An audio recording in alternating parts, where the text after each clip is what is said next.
പുരാതന കൊളംബിയയിലെ മനോഹരമായ ഒരു തടാകമാണ് ഗോട്ടാവിറ്റ. വൃത്താകൃതിയിൽ ശാന്തമായി കിടക്കുന്ന ഈ തടാകത്തിന് ഒരുപാട് കഥകൾ പറയാനുണ്ട്. ഈ നദിയുടെ അടിത്തട്ടിൽ കോടിക്കണക്കിന് രൂപ വിലയുള്ള കണ്ണഞ്ചിപ്പിക്കുന്ന നിധി ഉറങ്ങുന്നുണ്ടെന്ന് പലരും വിശ്വസിക്കുന്നു. അവിശ്വസനീയമായ ഒരു ചരിത്രമാണ് ഈ തടാകത്തിന് പറയാനുള്ളത്. ഷിപ്ച എന്ന ഭാഷ സംസാരിക്കുന്ന മുസ്ക എന്ന ജനവിഭാഗമാണ് അവിടെയുള്ളത്. കൊളംബിയയിലെ ഗോട്ടാവിറ്റ എന്ന തടാകത്തിന്റെ അടിത്തട്ടിൽ ഇവരുടെ സർപ്പ ദൈവം വസിക്കുന്നു എന്ന് ഇവർ വിശ്വസിച്ചിരുന്നു. ആ ദൈവങ്ങൾക്കായി സ്വർണം അർപ്പിക്കുന്നത് അവരുടെ ഒരു ആചാരമായിരുന്നു. സ്വർണ്ണനിർമ്മിതമായ വസ്തുക്കൾ തടാക മധ്യത്തിൽ ഉപേക്ഷിച്ചും അവരുടെ തലവൻ ദേഹമാസകലം സ്വർണം പൂശി തടാകത്തിന്റെ നടുക്ക് മുങ്ങുകയും ചെയ്തുകൊണ്ടാണ് അവർ അവരുടെ ദൈവത്തെ ആരാധിച്ചത്. പുതിയ രാജാവിനെ തെരഞ്ഞെടുക്കുമ്പോഴാണ് ഈ ചടങ്ങ് പതിവായി നടത്തിയിരുന്നത്. കാലക്രമേണ വൻ സ്വർണ്ണശേഖരം തന്നെ ഈ തടാകത്തിനിടയിൽ രൂപം കൊണ്ടു. അങ്ങനെ സ്വർണം കുമിഞ്ഞുകൂടി കാലക്രമേണ ഉണ്ടായ നഗരമാണ് എൽഡോറാഡോ എന്ന പേരിൽ അറിയപ്പെട്ടിരുന്നത്. ഈ സാങ്കല്പിക കഥയിൽ വിശ്വസിച്ച് പലരും അവിടേക്ക് യാത്ര തിരിച്ചിട്ടുണ്ട്. എൽഡോറാഡോ യൂറോപ്യൻ സാഹസിക യാത്രികർക്കും എത്തിപ്പെടാൻ കഴിയാത്ത ഒരു സ്ഥലമായിരുന്നു. ഈ സ്ഥലം എവിടെയാണ് എന്നതിനെക്കുറിച്ച് ചില സൂചനകൾ മാത്രമാണ് അന്ന് ലോകത്തിന് ലഭിച്ചിരുന്നത്.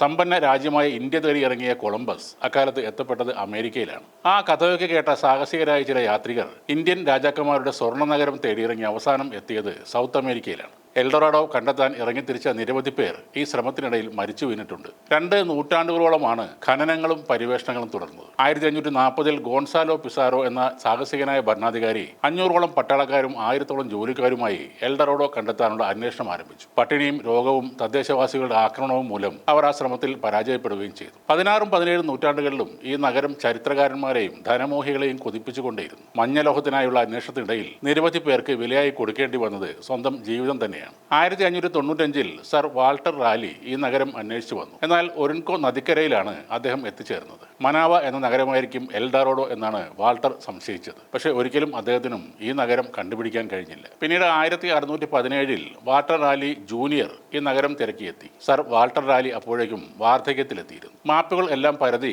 ട്രിനിഡാഡിലെ ക്യാമ്പിൽ അദ്ദേഹം എൽഡോറാഡോയെ തിരക്കി വശം കെട്ടുപോയി. എന്നാൽ പ്രാദേശികവാസികളുടെ ആക്രമണത്തിൽ മകൻ കൊല്ലപ്പെട്ടതോടെ അദ്ദേഹവും മടങ്ങിപ്പോയി. 1970 ചില സ്വർണ്ണക്കൊള്ളക്കാർ ഒളിഞ്ഞുകിടക്കുന്ന നിധിയുടെ ഒരു ഭാഗം കണ്ടെത്തുകയും അവ വിപണിയിലേക്ക് എത്തിക്കുകയും ചെയ്തതോടെ ലോകത്തെ സ്വർണ്ണ വിപണി തന്നെ ഒരിക്കൽ കൂപ്പുകുത്തിയിരുന്നു. അതെല്ലാം ലഭിച്ചത് എൽഡോറാഡോയിൽ നിന്നും ആയിരിക്കാം എന്ന വാർത്ത ലോകം മൊത്തം പ്രചരിക്കുകയും ചെയ്തു. ജോൺ മിൽട്ടണിന്റെ പാരഡൈസ് ലോസ്റ്റിലും അലൻ പോവിന്റെ എൽഡോറാഡോ എന്ന കവിതയിലും ഈ നഗരത്തെപ്പറ്റി പരാമർശമുണ്ട്. നിരവധി സിനിമകളാണ് എൽഡോറാഡോ എന്ന സാങ്കല്പിക നഗരത്തിന്റെ അടിസ്ഥാനത്തിൽ പുറത്തിറങ്ങിയത്. എന്നാൽ ഇപ്പോഴും ചിലർ വിശ്വസിക്കുന്നത് എൽഡോറാഡോ എന്നത് നഷ്ടപ്പെട്ടു പോയ ഒരു യഥാർത്ഥ സ്ഥലമായിരുന്നു എന്നാണ്. മറ്റു ചിലർ ഇത് തികച്ചും ഒരു പുരാണ സ്ഥലമാണെന്ന് കരുതുന്നു. എൽഡോറാഡോ കണ്ടെത്താനുള്ള ഏറ്റവും പ്രശസ്തമായ പരിവേഷണങ്ങൾ നടത്തിയത് സ്പെയിനിലെ ഗോൺസാലോ ജിമെനസ് ഡി ക്വസാഡയും ഇംഗ്ലീഷ് പരിവേഷകനായ സർ വാൾട്ടർ റാലിയുമായിരുന്നു.